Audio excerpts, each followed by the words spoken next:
Kenyan people have been struggling for a long time.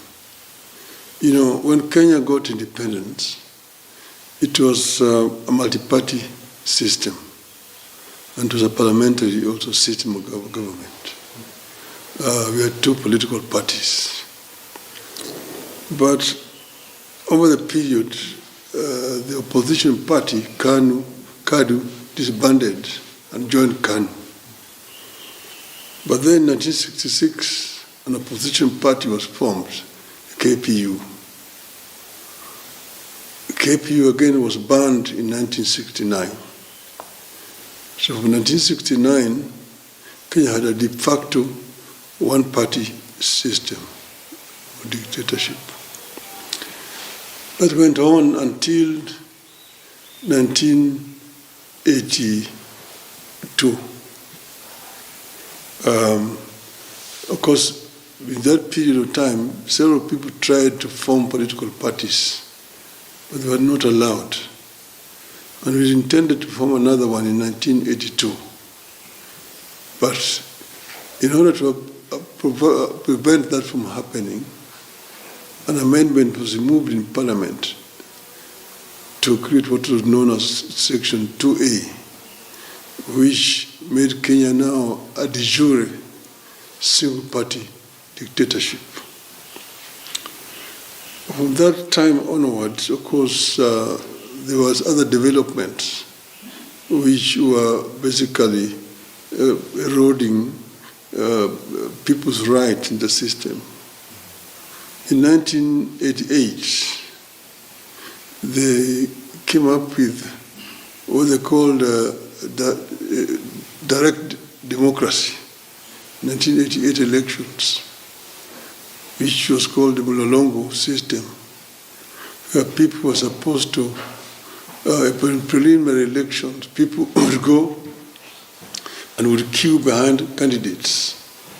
Then the candidates, the delegate would be counted, and anybody who got more than 50% of the votes would be declared automatically elected without having to go to the polls for balloting.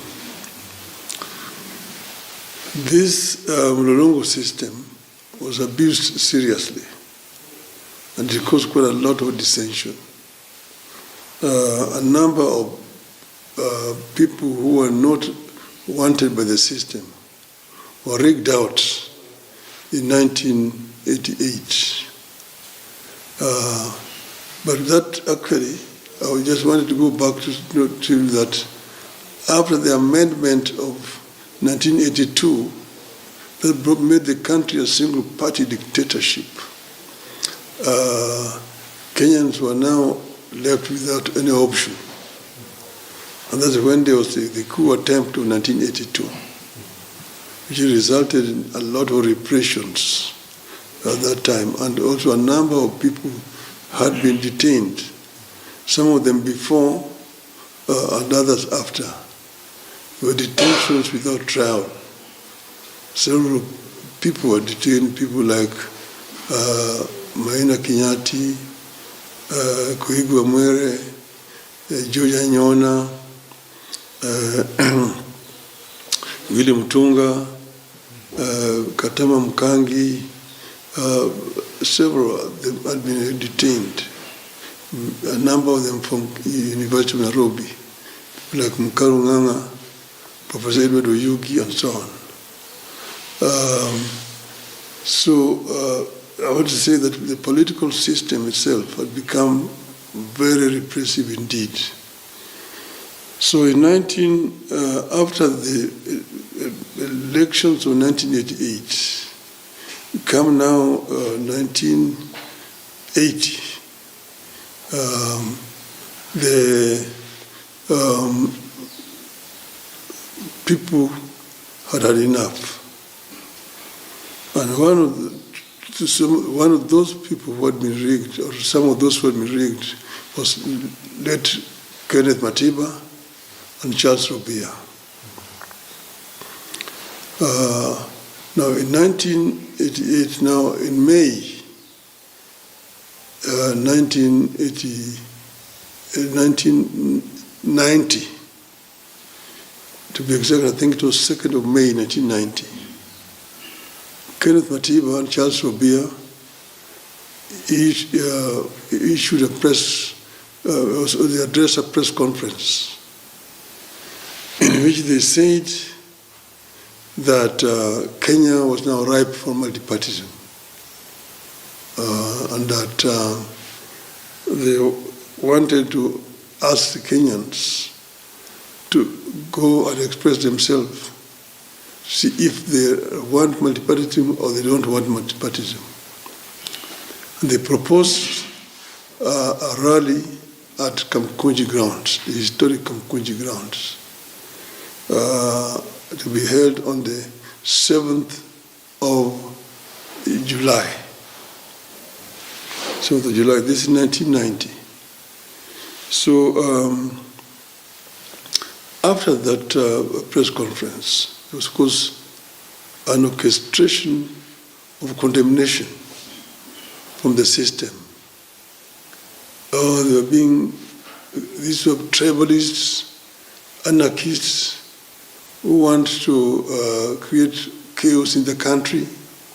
Kenyans do not want multipartyism.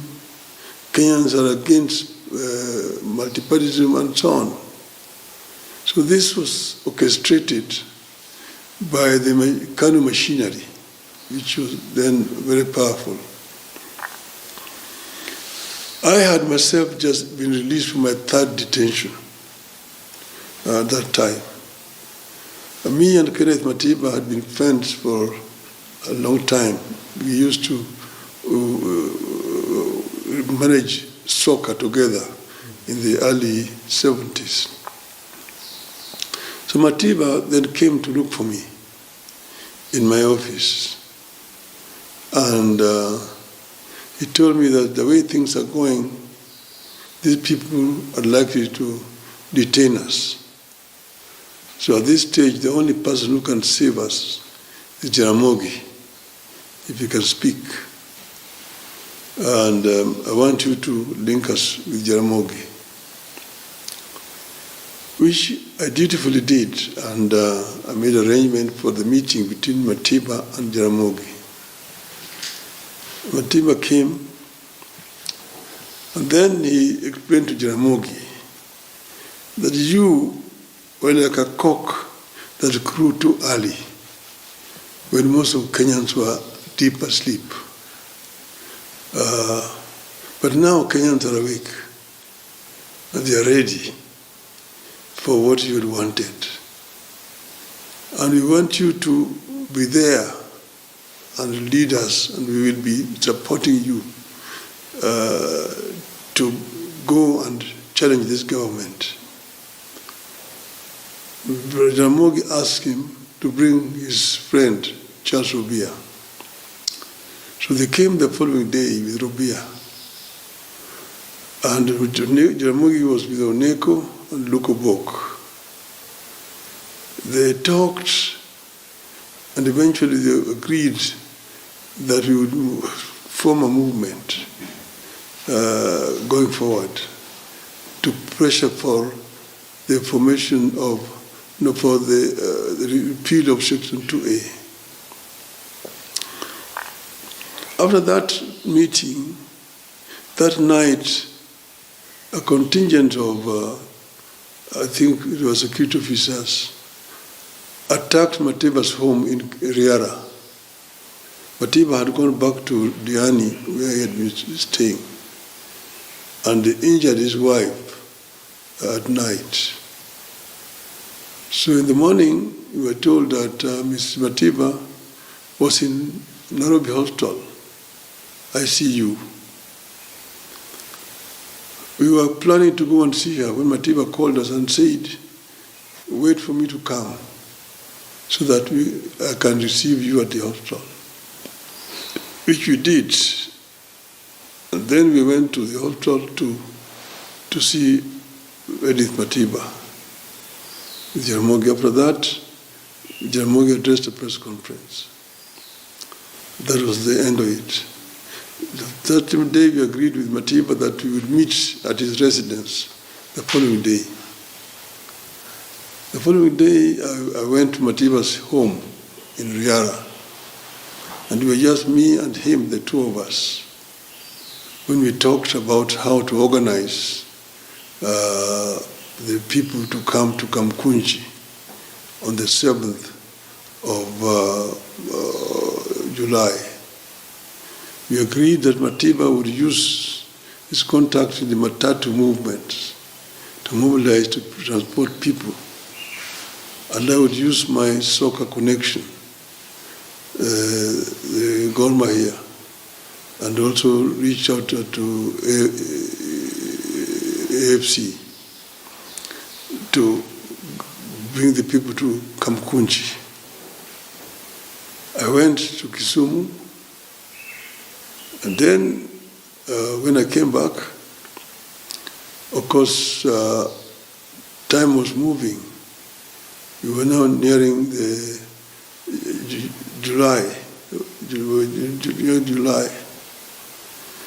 So we were together. Matiba had the lawyers. Paul Miti was his lawyer, and Muhammad Ibrahim. My lawyer was Gibson Kamukunji. So one day when I went to my office in the morning at Ajib House at 8 o'clock in the morning, I found police officers just standing there near the lifts. I went into the office, and then after a while I was told the police officers wanted to see me. They came and told me that they are not going to harm me. They've been sent there. Their only instructions were to ensure that Matiba and Rubia do not come to the office to see me, and that I was also not allowed to go and see them because there are officers also in their offices, including Muites and Kamukunji. I told them that I don't mind Matiba, Rubia, and Muiti, but Kamukunji was my lawyer, the lawyer of the company for which I was working. And if I cannot see my lawyer, I cannot do business. So after calling, I was told that I could see my lawyer. I went to my lawyer and I found officers there. And but I managed to see him. I came back, but then the following day, on the 2nd of May, we had information that Rubia and Matiba had been arrested. After that, I made a statement saying that the meeting, the Sabasaba meeting would go on. See. Then pressure was mounting. Now on the 4th of May, officers came to my office, and this is July, sorry. On the Rubia and Matiba were arrested on the 2nd of July. And me, I was now arrested on the 4th of July. That day they arrested Itumu Manyara, they arrested John Khaminwa, Paul Muite managed to hide. Great Murungi was in Addis Ababa for a conference and moved from there to the US. Gibson Kamukunji moved to the US Embassy here into hiding. And from there he was taken to the US into exile. Then now I was of course in the detention in Kamiti, but in a different block from where Matiba was, and Rubia. Then we were held now in the detention, but the people decided to move on without us. And on Sabasaba Day, 7th of July, 1990,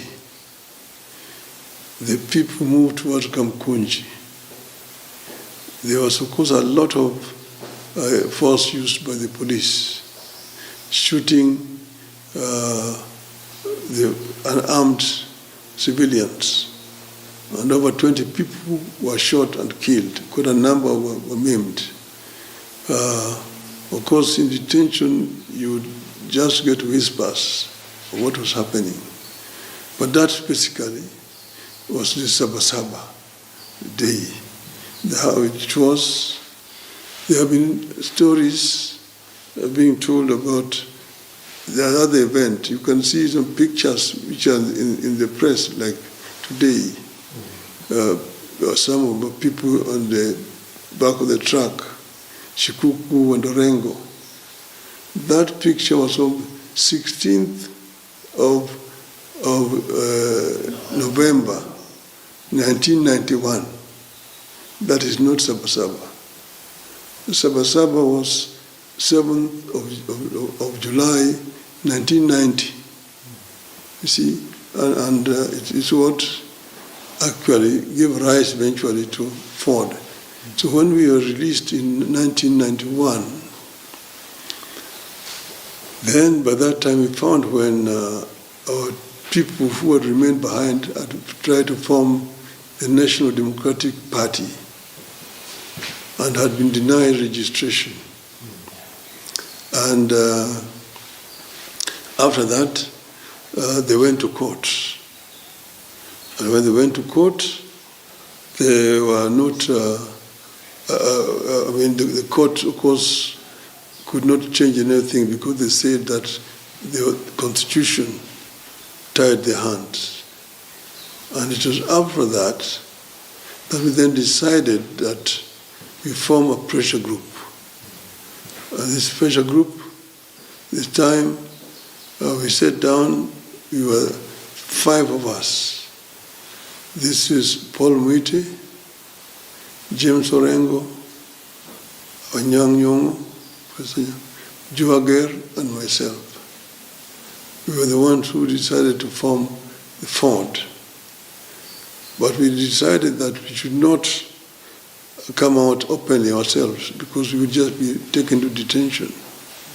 We decided to bring Moise Pierce, whom we argued probably he would fear to detain easily.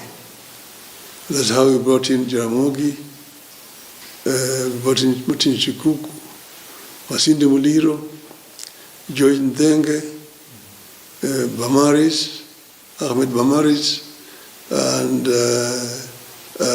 Philip Gachoka. And we decided to form a pressure group called Forum for Restoration of Democracy. And that, the movement, that now marshaled people.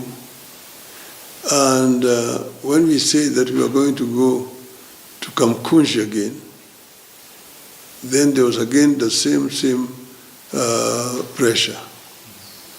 And that's why I was advised that if I did not leave the country, they would harm me physically. That's the reason why I was led into exile in Norway. But we had at that time announced that we were going to go to Kamukunji. And on that day on 16th of November, our people marched into Kamukunji. And that is actually what broke the camel's back. And now, eventually, the Kanu regime crumbled and agreed to repeal Section 2A to allow for formation of other political parties.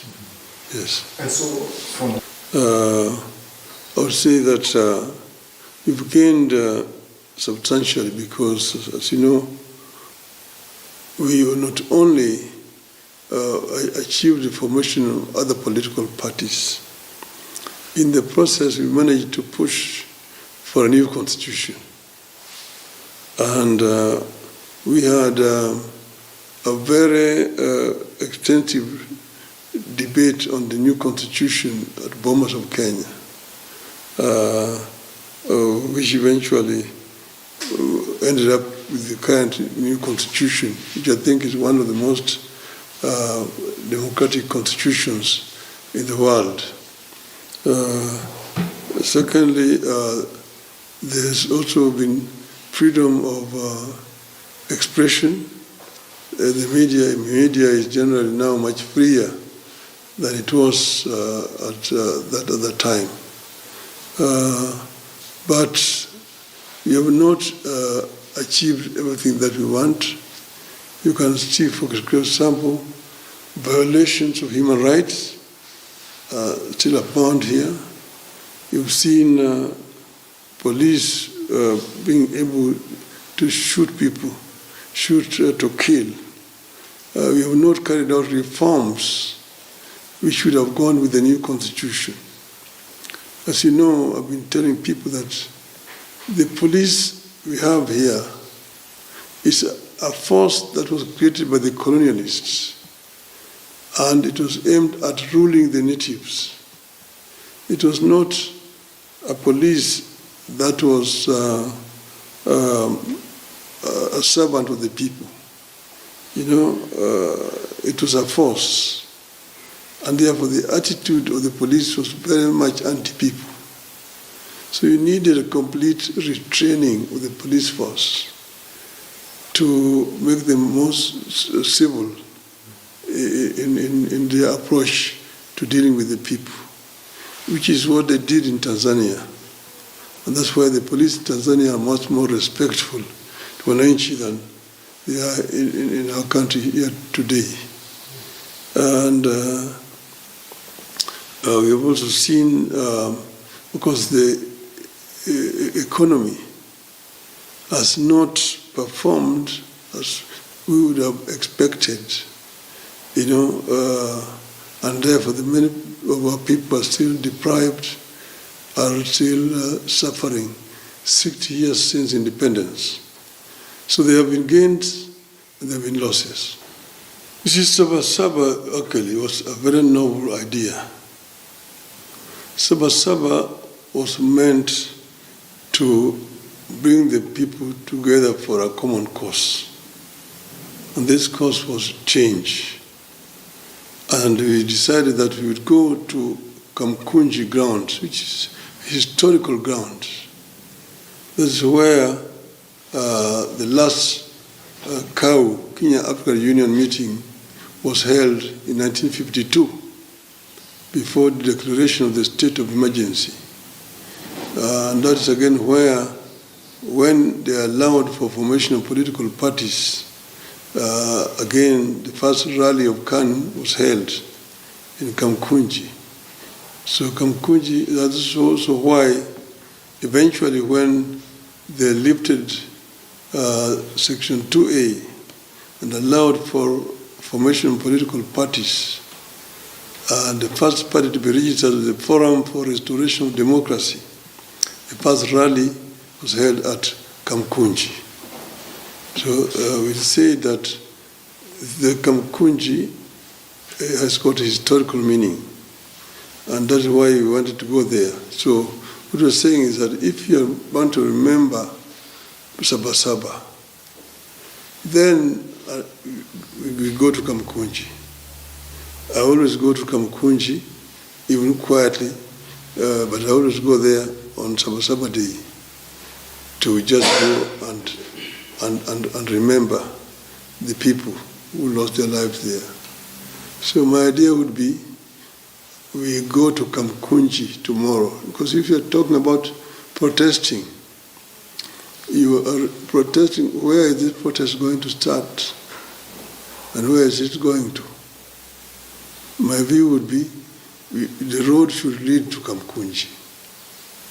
And then in Kamukunji, people meet there and pass a resolution this is what we want, the Kenya we want. To me, that would be the best way to remember people who have died fighting for the right of the people of Kenya.